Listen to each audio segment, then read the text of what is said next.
Hello, guys, gals, and non binary pals. Welcome to HP to XP. I am Chris, the Dungeon Master for our Adventures in Umbrenthal campaign, and today we have a video interview of me done by our very own Jacob Strout.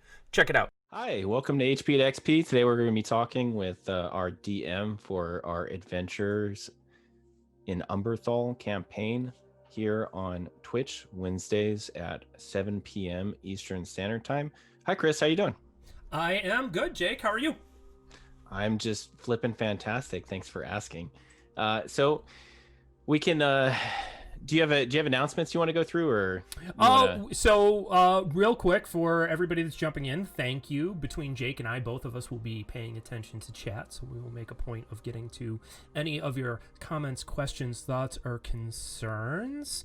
And as a reminder, this Wednesday, 7 p.m. Eastern, we will be having episode 2 of our Adventures in Umbrenthal campaign. So jump in. Today will be spoiler-free, however, so if you have not yet had a chance to check us out either here on Twitch or the VOD over on YouTube, we are going to remain spoiler-free. So, all right, man.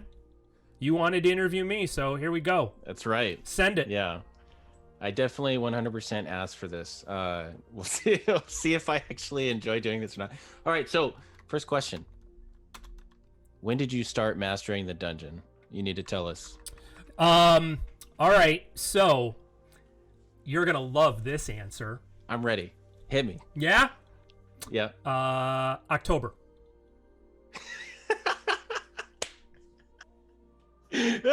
I've been DMing longer than you, and I started in September.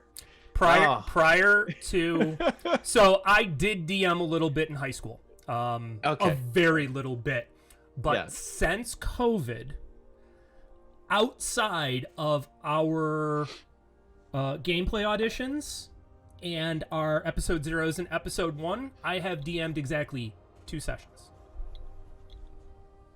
Outside of that, so Wow. yeah. So if I did my math right, Wednesday was the 8th time that I've DM'd in the last 25 years. Wow. That's impressive. So learning on the job. Do you want any tips? I mean, I do have a lot more experience than you, so. I'm always open to tips. I mine all sorts of brains.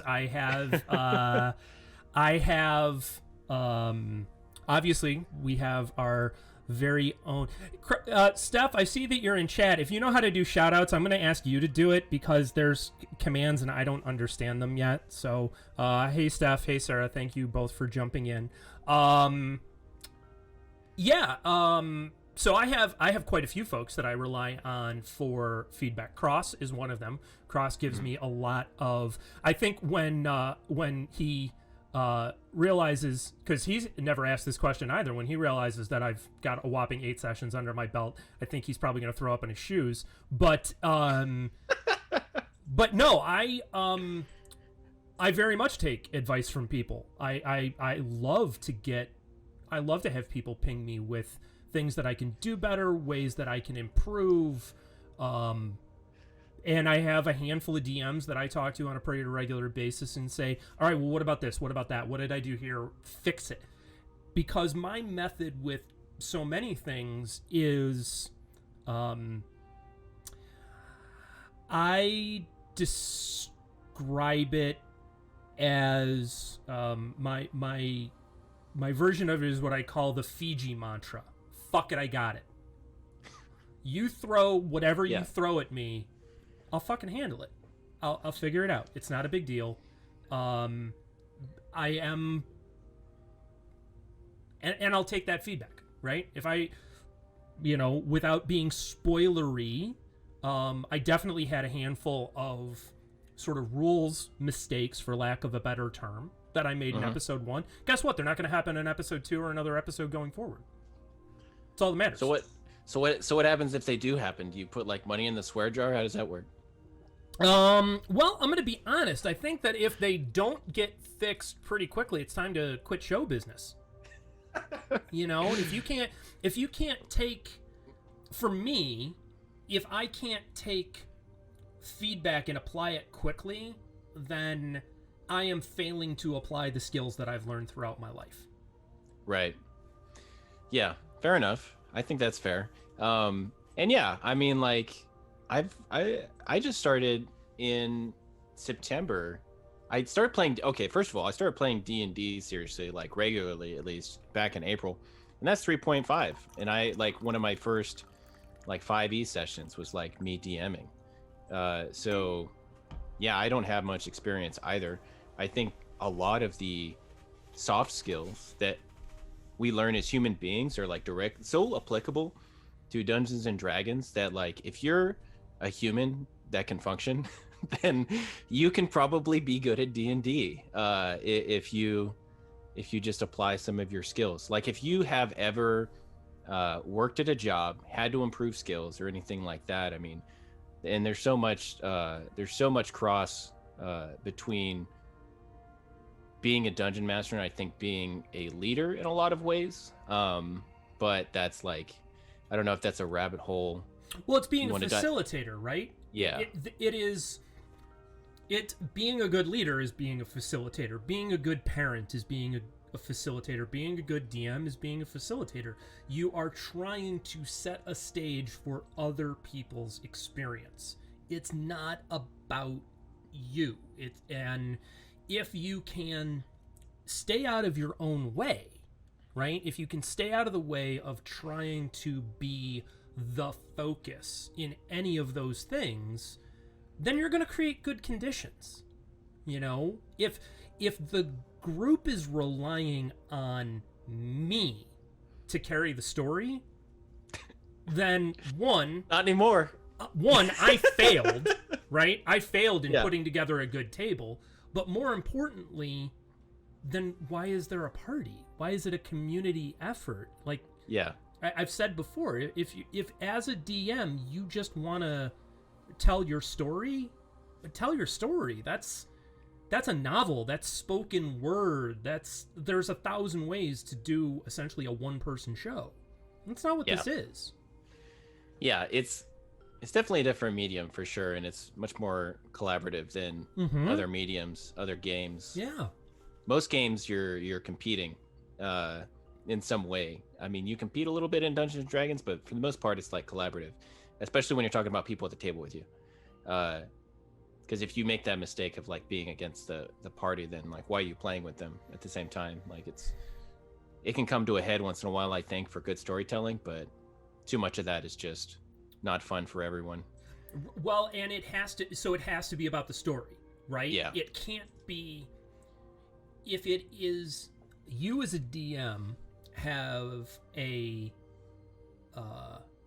an issue with a player or a group of players at your table and are going to take that out at the table on the character, that's toxic. That's nonsense. If you have an issue with people, you handle it with the people involved.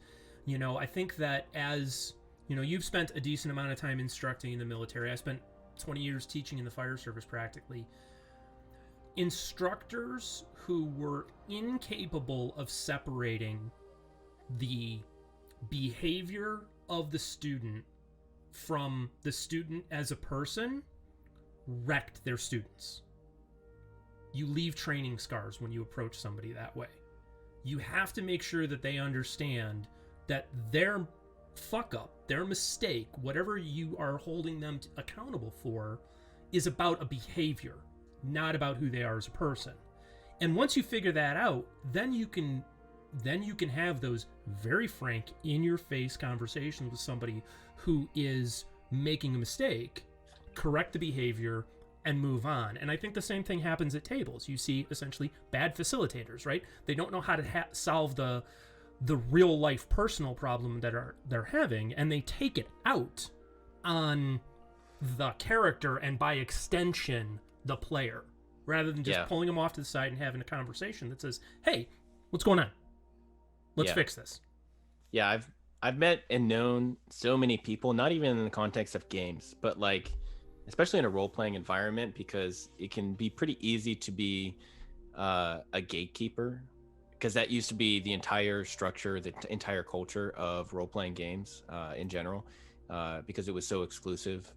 It was more of a gatekeeping community, and always struck me as very odd, but I wouldn't say that I acted any differently a lot of the time, because it can be difficult, like, to bridge the gap in communication between people, because it's extra effort. It's like an extra responsibility that nobody really wants. A lot of people get into that position of being a storyteller or being some sort of leader, even like being at the table as being like the guy that's leading the session.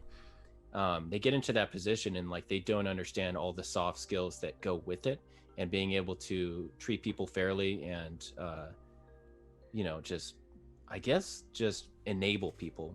Enabling people is difficult. Getting people to perform better than they had previously, because it's different than, like, I get this kind of like question frequently from people that haven't been in the military, and it's like, you just would expect that Marines just like do what you tell them to do. That's not the case at all, because they're like some of the most hard-headed, like strong-willed individuals that you will ever meet, and they're also willing to do crazy shit all the time. So you have to like convince them that you are worthy of being their leader, like every single day. And like they're always watching you, and they're always have such a high expectation of like what your behavior should be.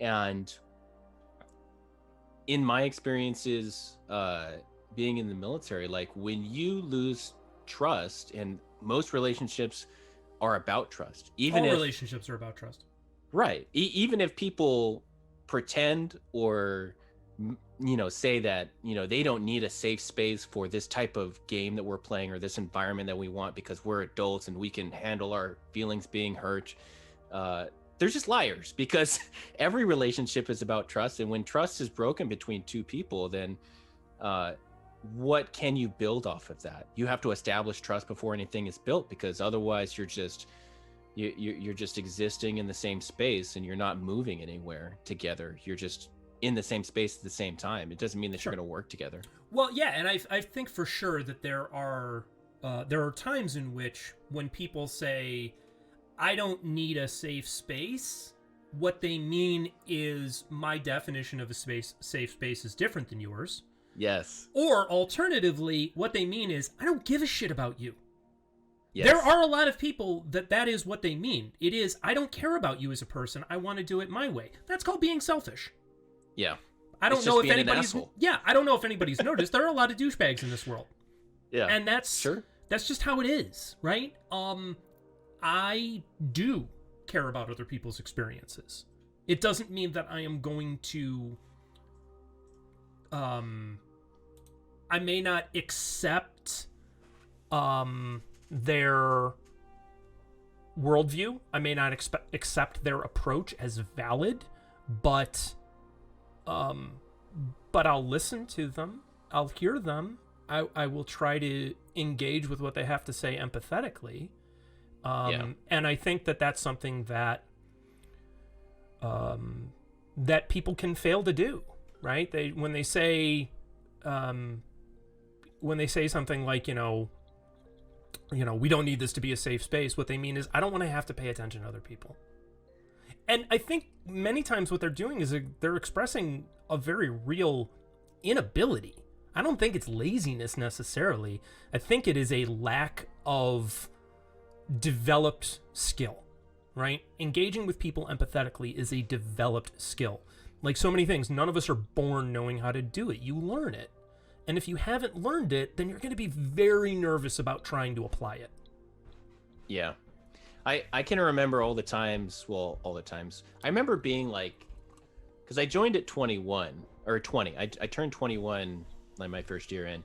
And I remember 21 is not relevant. 20 to 24, right? So me being really young and being a leader at like 22 and 21, 22, and just that first bit of leadership. And I remember looking back on it now, I'm 33 now, so like 10, 11 years ago, and looking back at the way I led then was an extreme, like I did not have as much experience leading up to that point, just any facet of my life, because I wasn't that sort of kid in high school.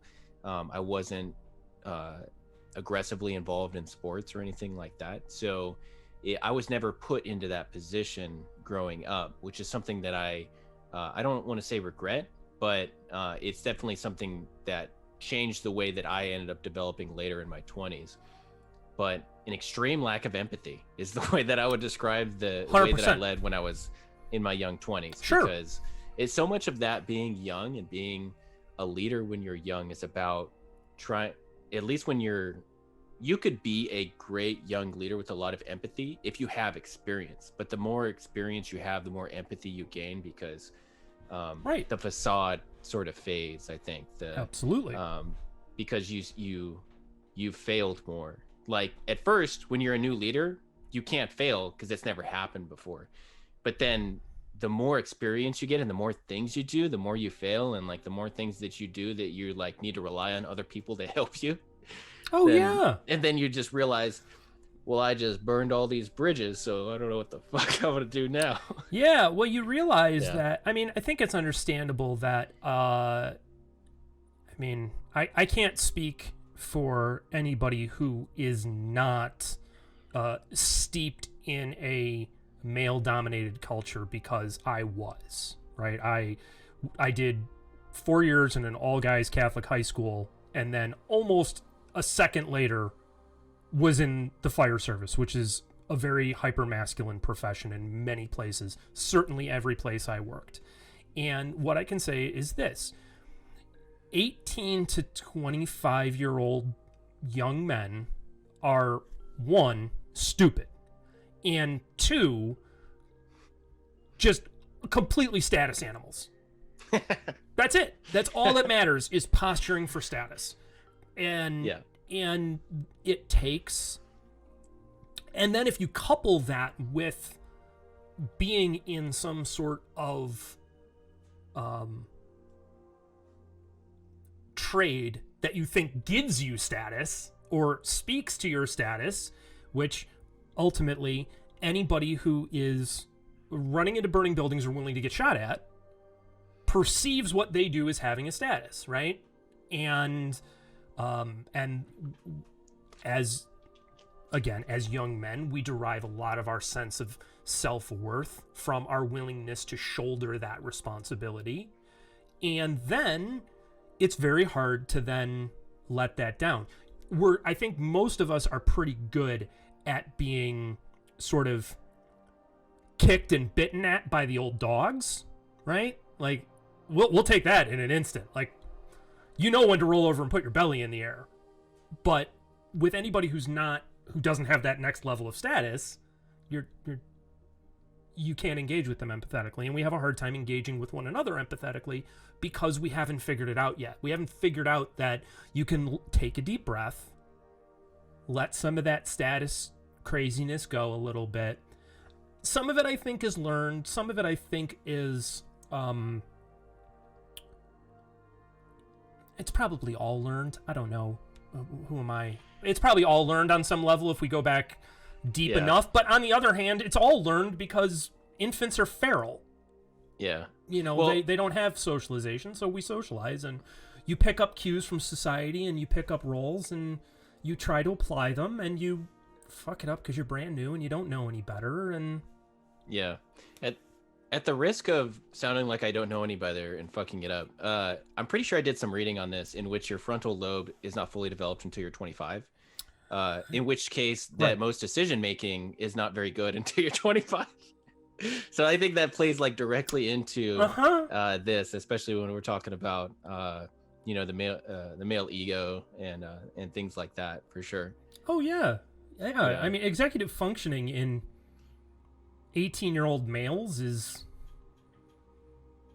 I mean, I'm not gonna say it's non-existent, but man, it's a coin flip whether it's gonna come out on any given day of the week. Yeah, it's definitely, and the brain is not built for intellectual thinking. That's a learned trait. Intellectual thinking is definitely a learned trait. It's not like natural. Yeah, we're here to survive. We're not here to create great art and go to the moon. Not yet. Yeah. It takes a little while.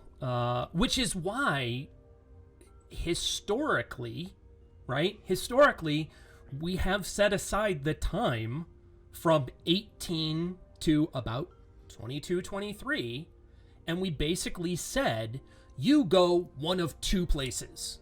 You either go into military service, where you are going to take all of this rampant stupid and keep it under control, or you're going into a university setting where, once again, on some levels, it's under control. It's been given a set of boundaries and a set of expectations. I liken it to, like, if you think about old movies, right? And old movies, what do they do when a woman's having a baby? They send the father to boil water. Do you need boiling water if somebody's having a baby? Not at all. You're trying to get the raving lunatic out of the room and keep him occupied, right? It's the same reason that we give somebody a task when they're stressed to their breaking point, right? They're just about to hit condition black, vapor lock, can't function. You give them a very simple task and say, do this, because you give them something to focus on. For generations, we did the same thing with our youth, and we probably needed to do it with, people who were biologically female as well, but society just conditioned it differently, right? The expectation wasn't there that they were allowed to be assholes in the same way that young men were allowed to be assholes. So it was normed in a different way. Mm-hmm. And so we used military service or university education as a normative system to start squeezing all of that just rampant stupidity into a civilized human being. Something useful. Right. Yeah, you have to shape it. Yeah. Yeah, I'm glad you used that example of boiling water, though, because I've definitely done that during 2 of my kids' births, because we did water births. But so I was boiling water for a point, to an end. That is different. That was not traditionally in the 1950s film the reason for it. Yeah, but I'm just like to point that out. Yeah. Fun. Okay, so now that we've been tangenting for 20 minutes, sure. Okay, so what's your process for preparing for a session without giving us obviously like the spoilers or whatever? Like, what do you do? Like, how much time do you assign to everything that you're preparing? Like, yeah, I'll let you take that. It varies. And while I'm talking, you can scroll through chat and catch good questions, because there's been some stuff there. You're supposed to be paying attention to that. I am right now, but I'm supposed to care. Yeah. And to jump in on one of the things, yes, Mirage, I am thinking about getting Infants Are Feral on a t-shirt. So my way of prepping for a D&D session is exactly the same way that I would prep to give a lecture. And that is, what's the end state that I'm trying to achieve, right? Mm-hmm. I don't know where we're going to end up, but I know that there are a handful of possible outcomes based upon where we're starting. And once I know where we are, I know where we're starting, I know the most likely endpoints. I start backwards planning those endpoints to say, all right, well, what do I need to know? Okay, I got to the end of episode 1. I know the town that you're on the way to. Okay, well, cool. Now I got to prep that town. I need to know key important features that are in that town. I need to know key important characters that you'll interact with in that town. I probably have to prep more than you'll actually interact with, because I don't really know where you're going to go, but I know what's got to happen there. And I have to be prepared for the fact that you may tangent along the way. So I need to at least have enough understanding of what's happening in the local region to allow for that. And then go from there, right? And you obviously you build encounters. Some of your encounters are really well thought out and balanced, and some of them are you think they're well thought out and balanced, and then a creature, a CR5 creature, nat 20s, and you go, oh, I didn't prepare for that eventuality, and you roll with it. let me jump in here. Yeah. I'm gonna link you to some CR balancing combat encounters videos. Don't You worry, need to do some homework. I've had several Yeah. long conversations. I actually was presented with a PowerPoint and an hour-long debrief. So I've got a good group of folks that are supporting me. That's good. That's good. Making sure that I fix things. So Yeah. Yeah, which segues directly into Sorcerer's question. What is your favorite moment in episode 1, and why was it knocking Rice out in one hit? Yes. No Absolutely. comment? Okay. What was my favorite moment in episode 1? Again, I think without getting spoilery, probably my favorite moment was man, that's a tough one, but I'm gonna go with the initial moment of Cloud connecting with Azuris and Anara. That was a really good one. Yeah. Yeah. Okay. Fair enough. I liked that connecting moment. Yeah. As a player, I find it really interesting how the dynamic already works. As far as how everyone interacts with each other. Mm-hmm. And it's such an interesting table for that reason, because of the ways that each character interacts. Every one of those characters feels like they have a much different background. Like that's insane to me, because like I am so used to any role-playing environment, whether it be text medium or tabletop, you've got the same 3 archetypes. Like you've got a theme, you know. But Sure. I guess we are just we're either like a value pack or a budget pack, where they just threw a bunch of stuff in that nobody had bought at the store. I think it's that we have 7 players at the table who have played long enough or enough sessions or whatever it is in either this game or other games, or are immersed enough in fiction otherwise that they've knocked the easy off themselves, and they're ready to plumb things a little bit more deeply. They've already explored the shallow end, and they're ready to dive. Yeah. I would say most players, when they first start, it's a lot, and the great thing about role playing, I feel, is that when you first start, it's a lot about wish fulfillment, and then the further you get into it, I felt, at least in my experience, because I've been doing it for 20 plus years now, it kind of developed into like an exploration tool for me to explore other perspectives, much more than it was to like be cool. Because I am a patented, like, this is not going to surprise you at all, but my characters die frequently because not because of nat 20s, but because my characters tend to be more interested in their beliefs or what they're trying to accomplish than survival. Sure. But yeah, and I've always found that to be like, and that's probably why I chose to play a paladin. But okay, so let's take another question from chat. Fairy Fire RPG wants to know, what led you to becoming a DM? Okay, so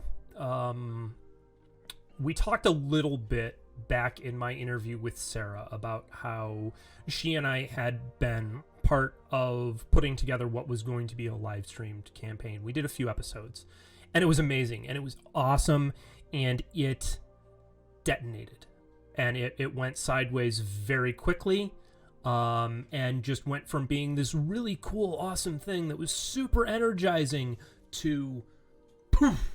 detonated. And I was bummed, right? I was really upset that I lost that opportunity. I lost that opportunity to play with these super cool people. I lost this opportunity to be engaged in good storytelling.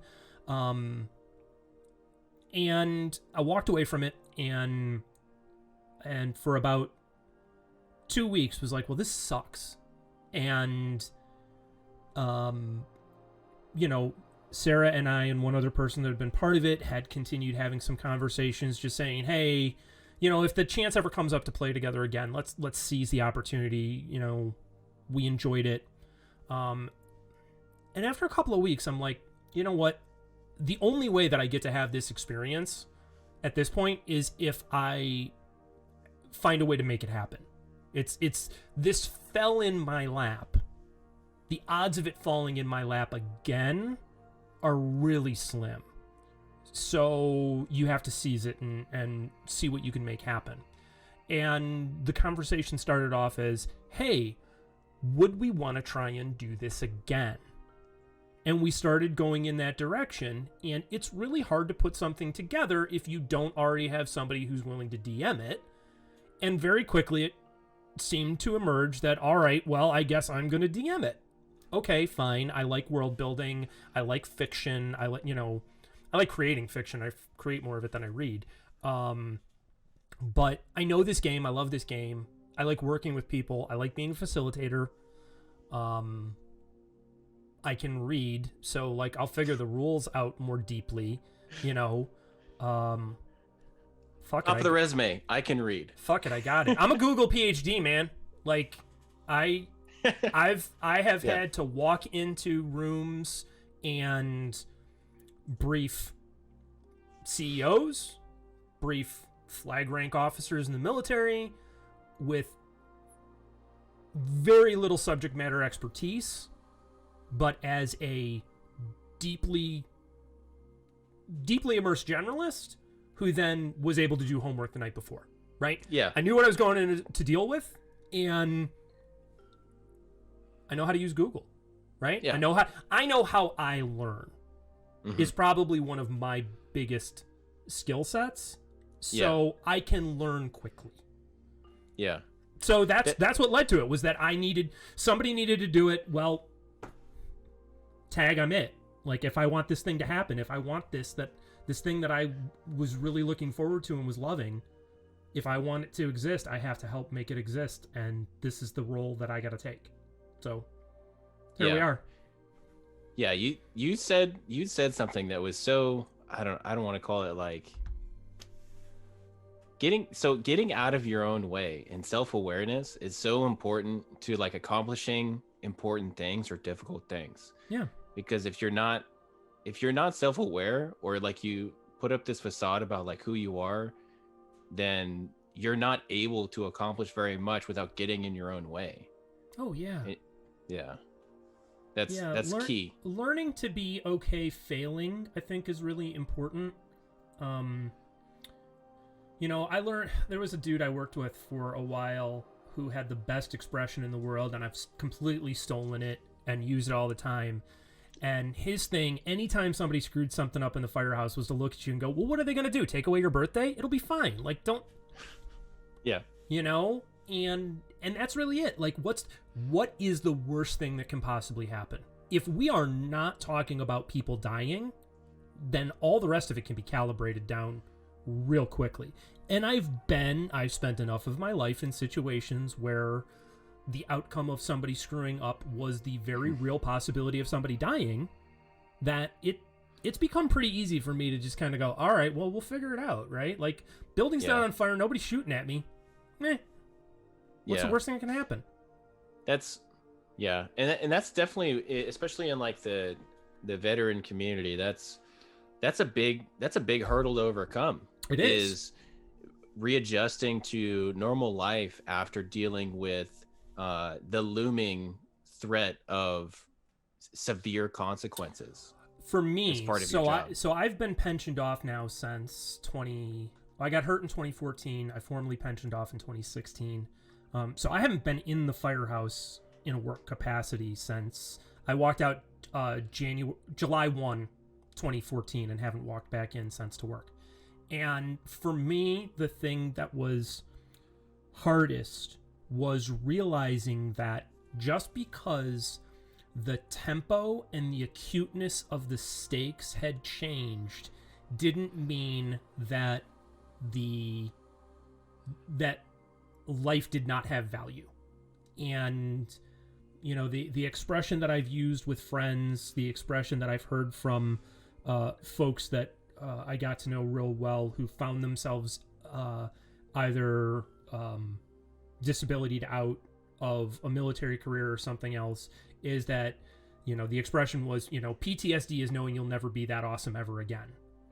And there is something to that. If what you do is thrive in this high risk, high threat, high tempo environment, everything feels stupid when you're not in it.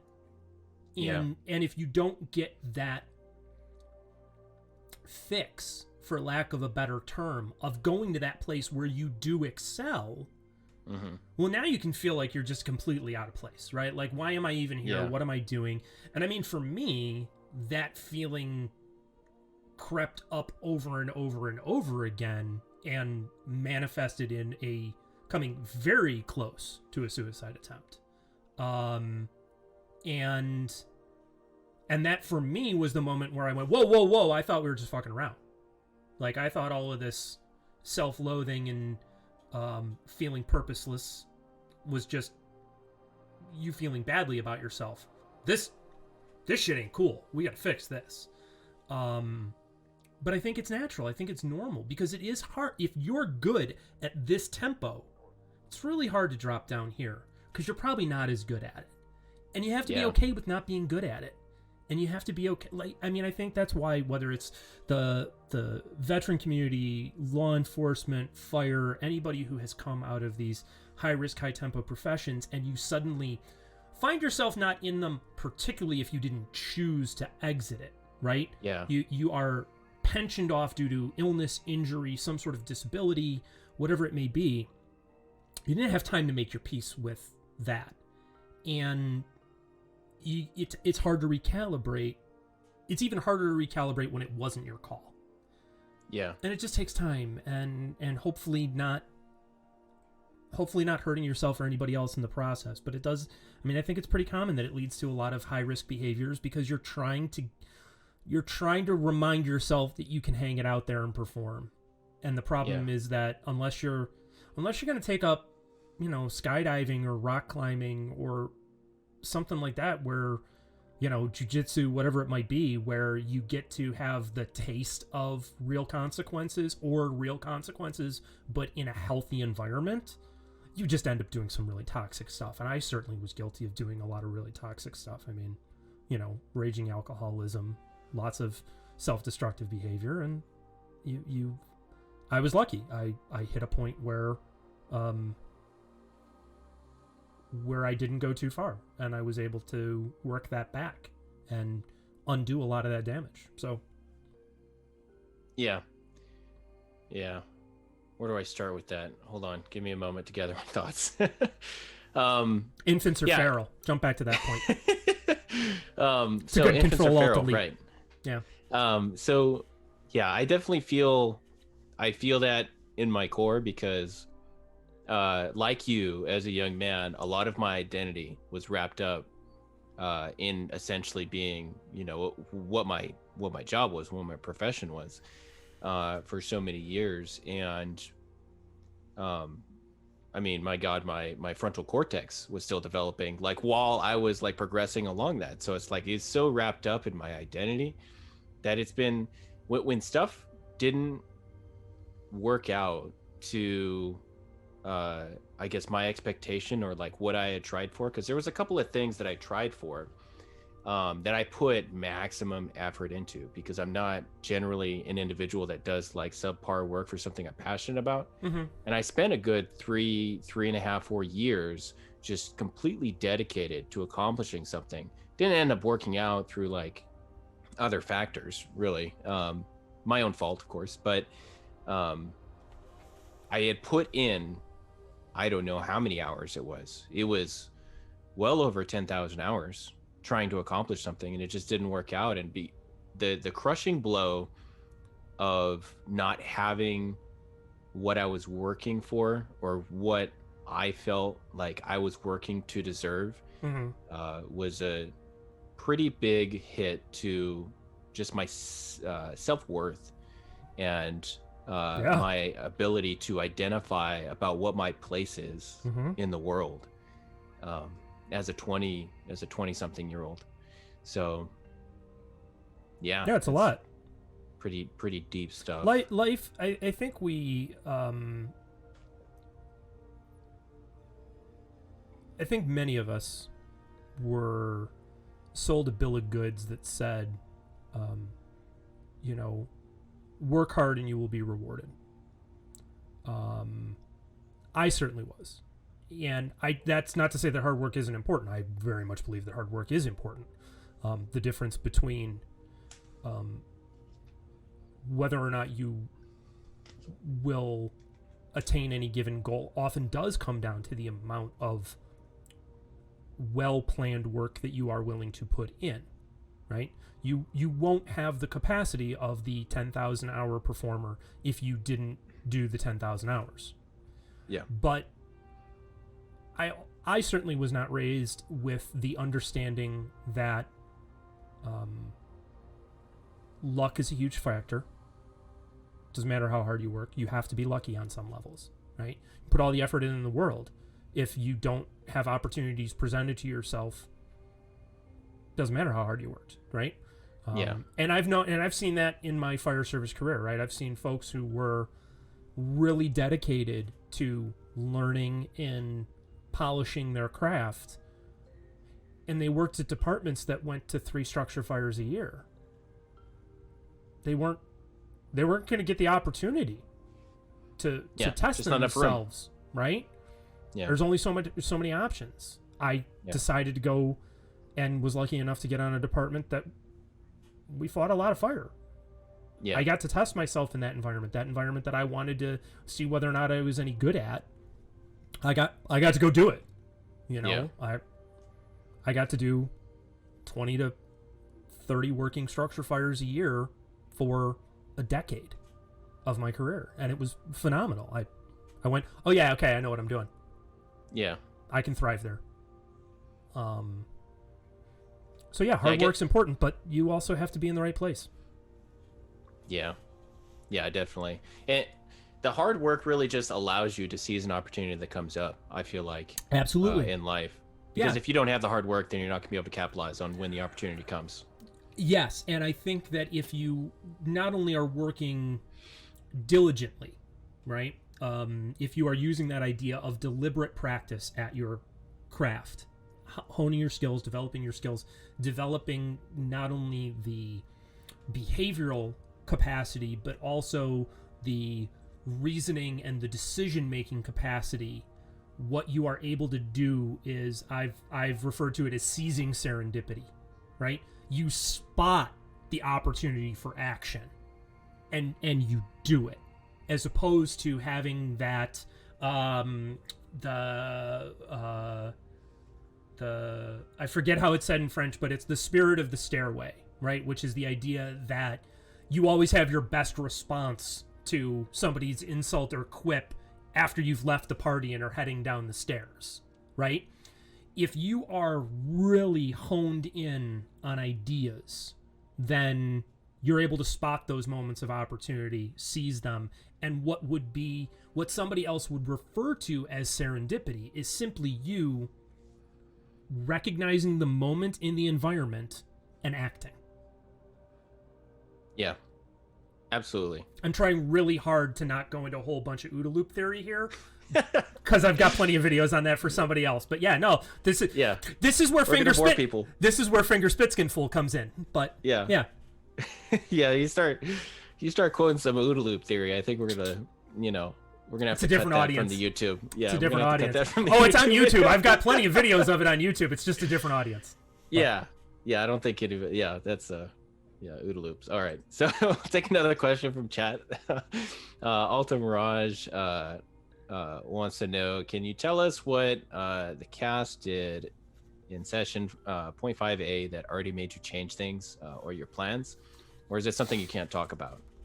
And real quick, Fairy Fire RPG, I'll get to your other question in a moment here. Well, go ahead and hit me with fairies as well, and I'll take them in order.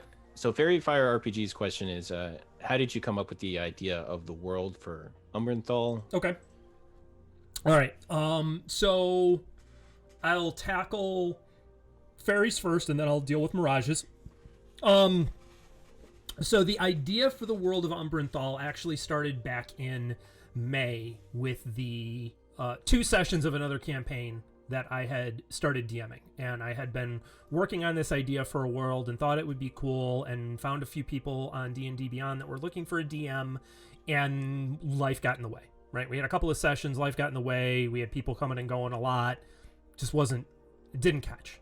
But I had this world, and I had this idea for a world, and started to take that and play with it and refine it, and it was just it was an exercise just for me at that point. I had no intention of picking up and continuing to explore it for a D&D campaign. And then this opportunity sort of manifested, right? Went, all right, well, here's an opportunity, seize it, run with it, make it so.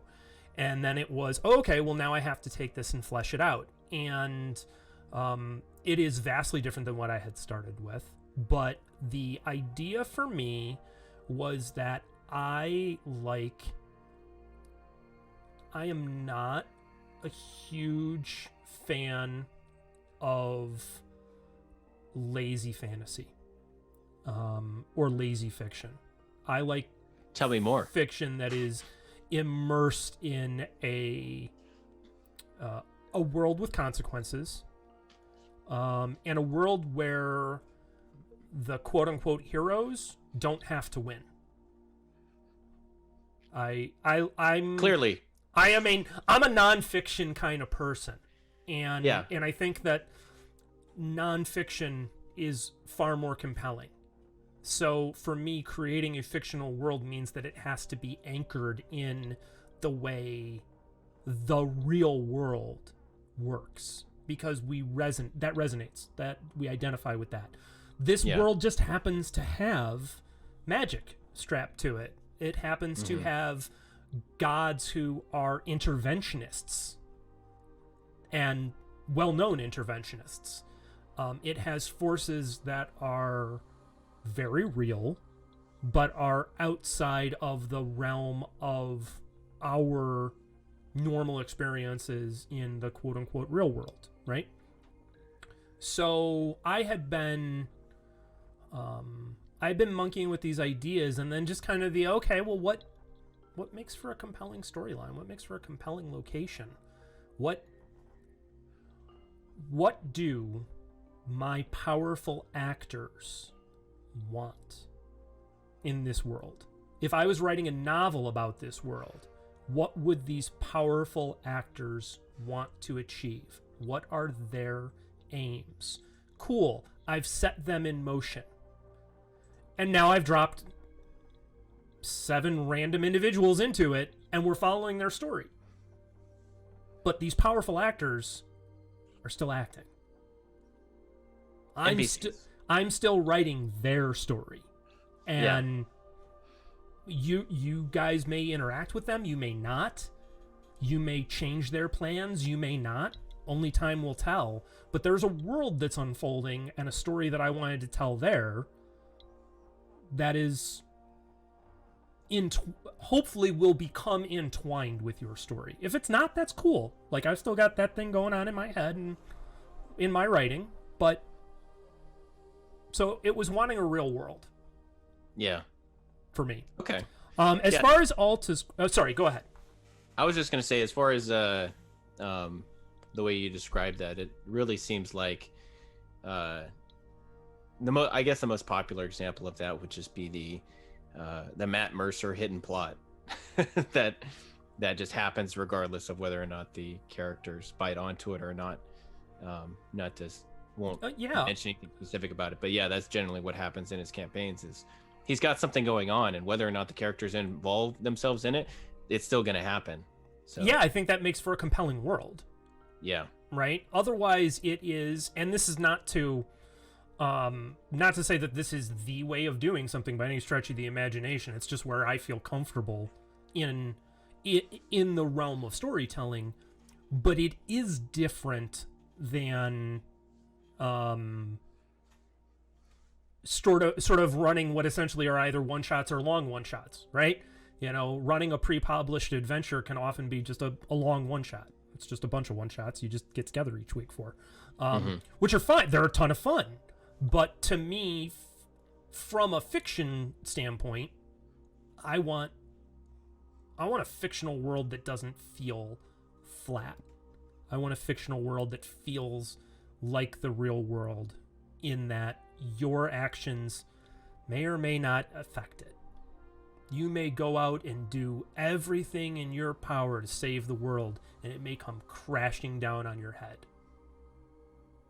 Yeah. Awesome. I think the other example would be that I read once was that a DM had the party encounter some undead, and then they just ignored it and they went and did something else. And then they encountered more undead, and then they encountered undead in the town. And each time they would just avoid it because they didn't want to deal with an undead storyline. Eventually, the undead spread out along the countryside and just took over, and then the lich or whoever just dominated, and they died.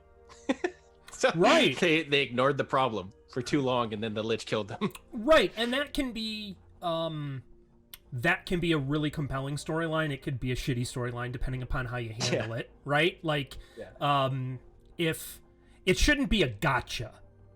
In my like, it shouldn't just be that you were presented with the opportunity to take this path, but from a storytelling standpoint, like, the opportunity should be there for them to figure out that that's a plot point and that it's important. They can choose to ignore it, or they can choose to prioritize something else, but it shouldn't be, oh, this random thing that was presented very inconsequentially now has undone the world. It's not fun. And this is supposed to be fun. It's not real life. In real life, you have all sorts of little things that you missed that can have grievous consequences. This is supposed to be amusing. Let's make good use of everyone's time. Right. It's just respecting everybody's time, I guess, in that respect, in that way. Okay. And you've mentioned to me, although I don't know if you necessarily want to talk about it, we could skip it if you want, but talk. So you've mentioned doing podcasts. Like, what have you done podcasts about before, and theme topics? I assume fire service, but a bunch of different stuff. I'm going to jump back and answer Mirage's question real quick, though, since we posed it. And so can I tell you what you did in episode 0 that already made me change things / plans? Not yet. Maybe.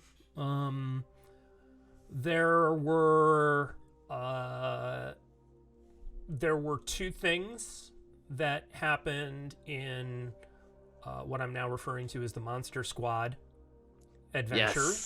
Yes. There were two things that altered what my plans were for the outset.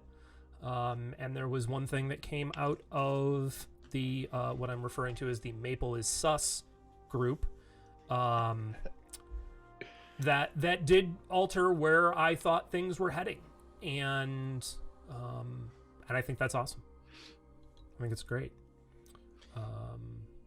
Monster Squad is canon now, right? We've just willed that into existence. It probably. Yeah. Probably. I mean, who's going to tell us no, I guess. Right. Yeah. As far as your question about podcasts, so I did a podcast for the Fire Engineering magazine. I was a regular contributor to Fire Engineering for many years. Their parent company published my first book. I did a podcast for them. It was a monthly thing for about 18 months, and was on other episodes with other hosts during that time. And then my friend Sean and I had started a podcast for a while, and we were trying to focus more on the aspect of Adult Academy, which is the overarching business that I run, that was focused on more of the leadership, mentorship, parenting stuff, and tried to get that going. We did a handful of episodes, never really found a groove there. I've been a guest on a lot of different ones, and then depending upon your interpretation of podcast, I also for probably about maybe a year or more did weekly videos for the fireservicewarrior.com is a website that I started back in, originally I started as a blog back in 2007, but 2011, 12-ish, launched a YouTube channel and basically was putting out a weekly video there, covering everything from just, a lot of it was, some of it was technique, a lot of it was more the world of philosophy, decision-making, things like that. So that's mostly been what it's been about. I hinted, I made the joke for you and I about OODA loop stuff, and I've been a student of John Boyd's decision-making theories for 15 years now, and have written pretty extensively and spoken quite a bit about applying Boyd's theories and ideas, and have done a lot of video presentations and a lot of lectures and a lot of podcast type stuff on that. So a lot of it comes down to decision-making theory, how to be better. Yeah. The and the way that, the reason, I guess, and the consequence of Boyd writing what he did and presenting it the way that he did is, in the world of being a fighter pilot, if you're not optimal, you're dead, pretty much, if you're talking about dogfighting. So, and that's for the layman viewer, that's what that means. It's making a decision faster than the enemy over and over until you've already beat his decision making cycle, and then you defeat him, essentially. Yeah, again, I'm happy if anybody wants to talk decision-making theory and Boyd's philosophy on decision-making theory. I have dozens of videos I can link you to. So the book you said you wrote, was that a technical manual, or was that what was that? So I've published 3 books. The first book is called The Combat Position Achieving Firefighter Readiness, and I refer to it as a philosophy book for a bunch of people who don't read philosophy. So it lays out a method of looking at the fire service and the approach that I felt the American Fire Service should be taking to be better, to be better servants of our neighbors. So I got to go backwards a little bit here. Immediately after 9/11, there was a massive shift in the American Fire Service to become what I considered very risk adverse. We adopted a mantra of everyone goes home, and that was it became mandatory training, right? You had to go through everyone goes home training. And my argument very heavily beginning in 2007 was we've missed the boat, right? We are missing a key aspect of what we are there to do. And that ultimately condensed itself to the idea that the mission of the fire service is to save the lives and protect the property of our neighbors. That's what we're there to do. We raised our hand and said, pick me.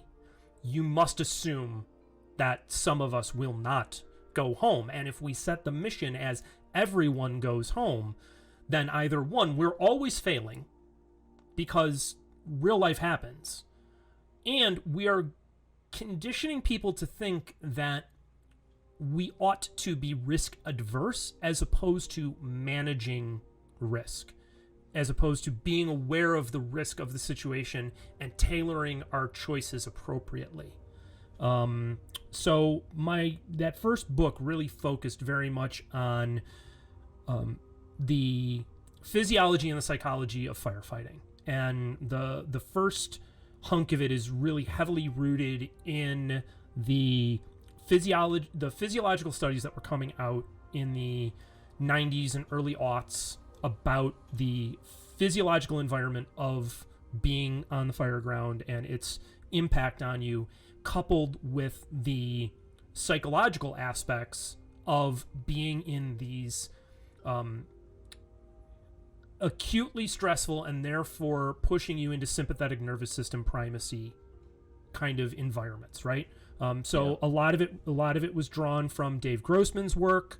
A lot of it was drawn from Anders Ericsson's work. These were folks that I talked to about decision-making theory and behavioral learning and training for the fight. I had been teaching and working with a lot of folks who came out of the special ops community. And one of the conversations that I had one night over a bucket of Coors Light in some random bar in some random town doing an exercise was looking at a buddy of mine who had been a Navy SEAL and going, all right, I need you to tell me how you do what you do. I don't care about blowing doors off their hinges. How do you get people to perform? How do you get that outcome? Because that's what we need to do in the fire service. And I then spent 5 years learning how to both explain it and teach it and develop curriculum behind it.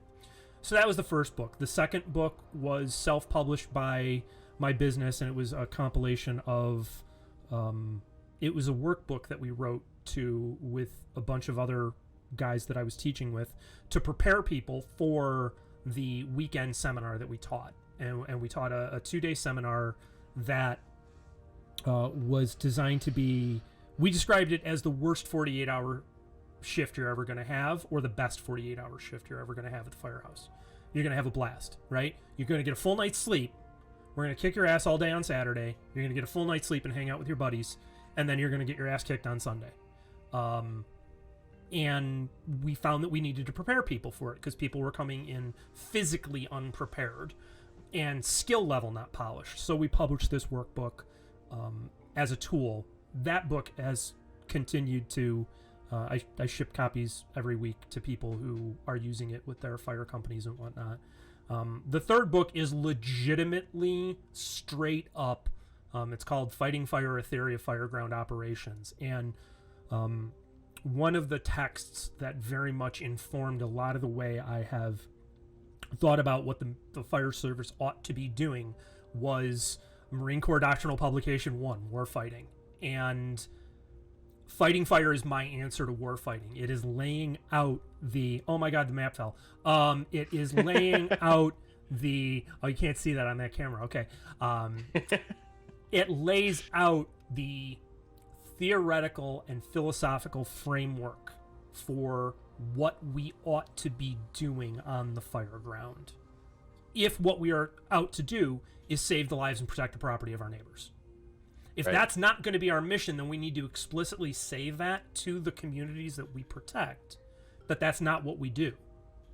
But they think we do that. That's where Kurt Vonnegut's expression that there is no greater sign of man's humanity to man than a fire engine, right? If we're not going to live up to that promise, then we need to define for our citizenry, for our neighbors, that we're not going to do it. Nobody's coming, it's up to you. If that's what we're going to do, we need to tell them that. We need to be honest about it. And if we're not going to tell them that, then we need to live up to that promise. And that's what those 3 books and that entire decade of my life was focused on, was saying we've made a commitment, we've made a promise to our communities, and we need to be maximizing our ability to deliver on that and not taking a risk-adverse approach. Seizing the fact that this is a high-risk environment and preparing ourselves like it is. And there's a lot of discussions that you could get into, and there's a whole lot of people, for me, who I think would disagree with me, and I'm okay with that. I've been disagreed with a lot. I think that one of the things that the American Fire Service has suffered from in its career ranks is that it began in many places as a way for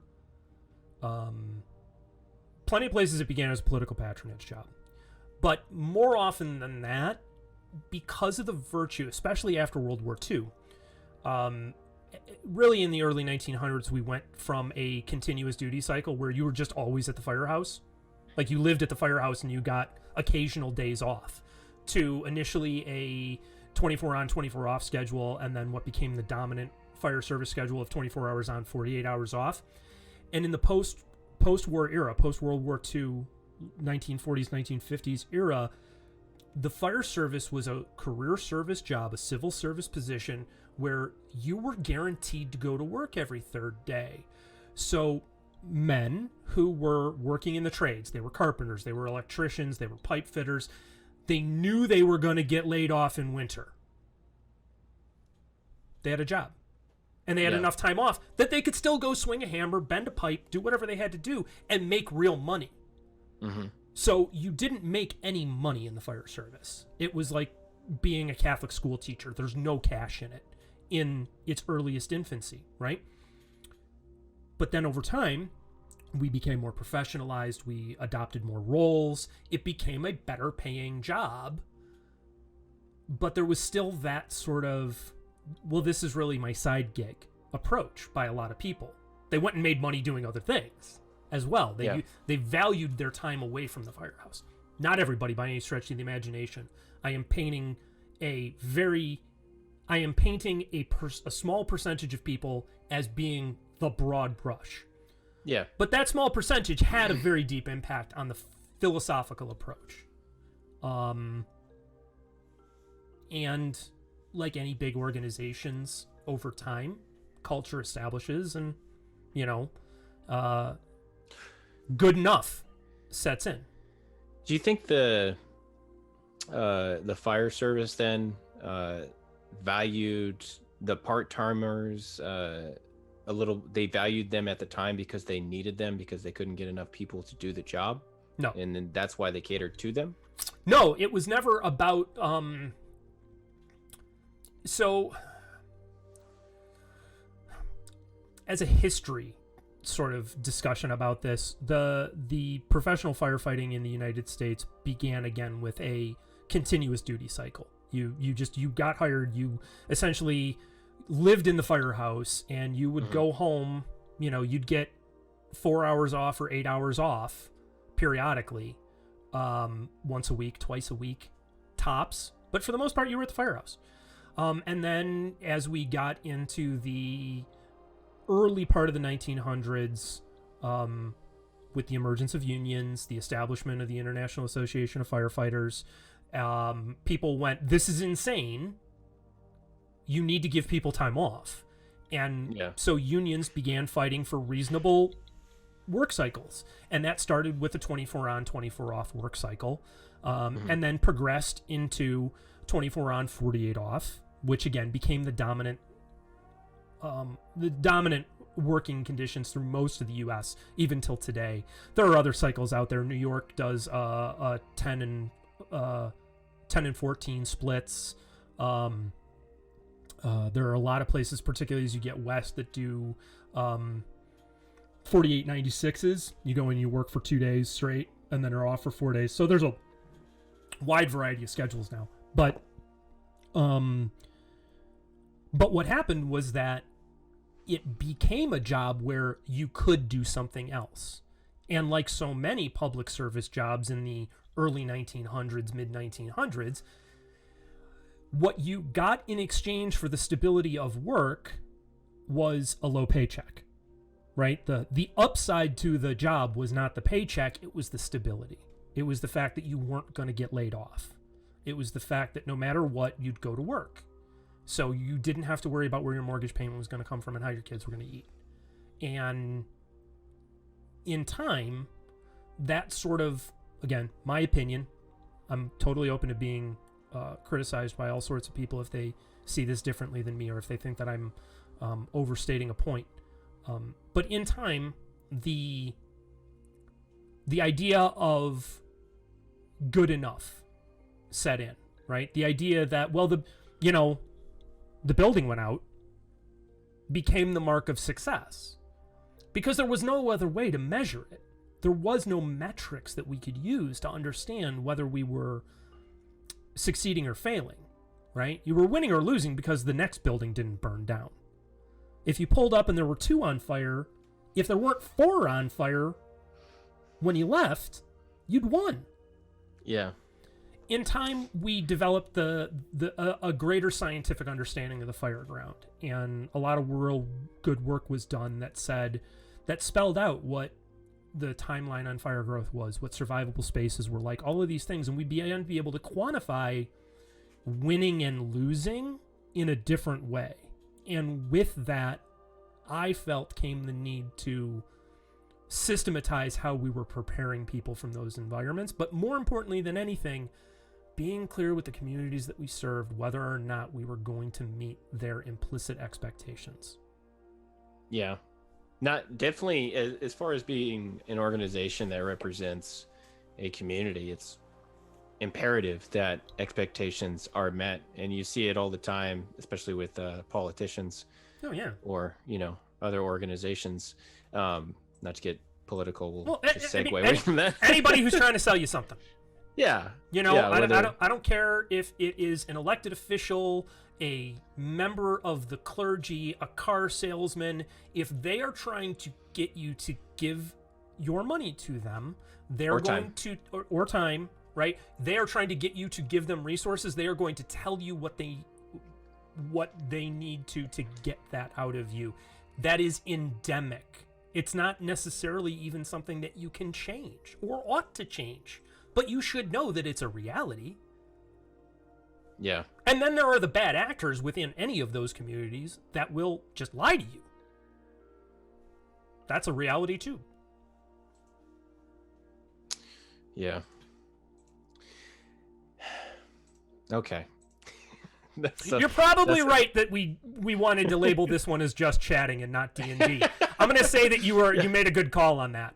Yeah, I'm just, throwing it out there. Yeah. Okay. So pivoting to the next question, a little bit lighter. Sure. Is there an actual, in your experience, obviously, anecdotally, is there an actual rivalry between the police precincts and the fire departments? Yeah, absolutely. Cops are people who realize that they should have taken the fire test.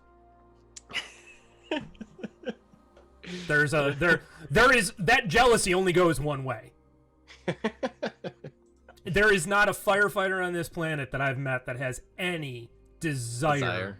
Yeah. To go and be a cop. Because the handful that did went and became cops.